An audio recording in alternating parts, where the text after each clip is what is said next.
IPL 2024 रे मुंबईर शोचनीय प्रदर्शन उपरे मुह खोलिले अधिनायक हार्दिक पांड्या। नमस्कार दर्शक बंधु, एबे आईपीएल 2024 रो धूम चारिआडे एवं आईपीएल रो सबुठारु चर्चित विषय रे प्रथम रहिसंती हार्दिक पांड्या। चलित आईपीएल आरंभरू मुंबई हार्दिक को गुजरात ठारू ट्रेड करनिथिला एवं निज दलर अधिनायक पद मध्य देइथिला, जहाँ पर रोहित शर्मा को प्रशंसक एवं मुंबई दलर प्रशंसक माने मुंबईर निष्पत्ति को नहीं बहुत बड़ समालोचना करथिले।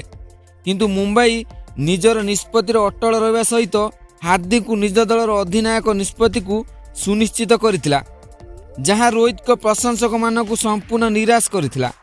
रोहित को भली जड़े अंतर्जातीय अधिनायक को आईपीएल भली लीग में अधिनायक पदर हटाई हार्दिक को अधिनायक करने कथा को दर्शक माने नापसंद करथिले। जेतेबेले कि रोहित शर्मा मुंबई को 5 थर चैंपियन मध्य कराइछंती, किंतु मुंबईर हार्दिक को अधिनायक करबा निष्पत्ति भूल बोली प्रमाणित होइतिला, जेतेबेले कि मुंबई आईपीएल इतिहास रे सबुठार अधिक रन व्यय करथिला। सनराइजर हैदराबाद मुंबई विरुद्ध रे आईपीएल इतिहास रो सबुठार बड़ स्कोर करिबारे सक्षम होइतिला। आउ यहाँ पर रोहित को प्रशंसक माने हार्दिक को आहुरी अधिक ट्रोल करिया सह तांकर अधिनायकत्व उपरे प्रश्न उठाइथिले एवं हार्दिक को हटाई पुणी थरे रोहित को मुंबई अधिनायक देवा उचित बोली कहिथिले। तेबे एही मामला रे एबे निजे हार्दिक पांड्या मुह खोलिछंती। एक गणमाध्यम को साक्षात्कार देबाकू जाय हार्दिक एही मामला विषय रे निजर मत रखिछंती। तेबे गणमाध्यम को साक्षात्कार दे हार्दिक देइथिबा सेही मत कोन जानिबा ए वीडियो रे। किंतु यह पूर्व जदि आपण रोहित शर्मा को पुणी थरे मुंबईर अधिनायक भाव देखा चाहूँगी ताले दयाकोरी वीडियो को लाइक कर दिंतु एवं रोहित को पई एक सुंदर कमेंट कर दिंतु। तेबे आसंतु जानिबा संपूर्ण खबर। दर्शक बंधु, गणमाध्यम को साक्षात्कार देवा बेले हार्दिक पांड्या कहिथिले, मु रोहित शर्मा को बहुत भल पाए एवं बहुत सम्मान मध्य करे, किंतु मु गुजरात विपक्ष मैच रे रोहित भाई को बाउंड्री लाइन को पठाइबा बहुत प्रशंसक माने नापसंद करबा सह मो विरुद्ध अनेक प्रकार समालोचना मध्य करथिले।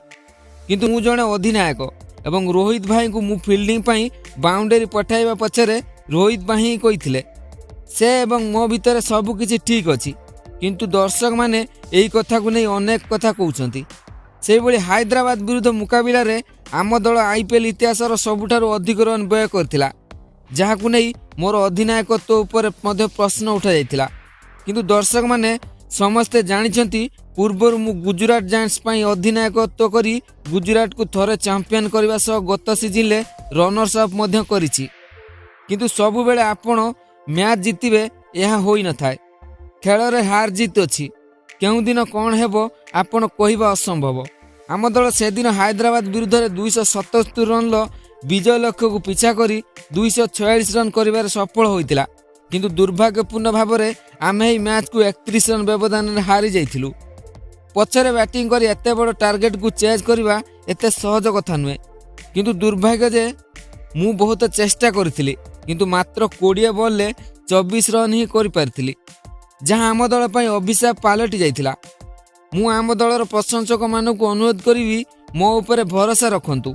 मु एथर पुणी थरे मुंबई को चैंपियन निश्चित कराइबी।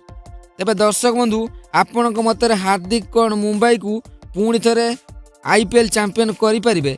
निजर मूल्यवान मतामत दयाकोरी कमेंट करि जणांतु।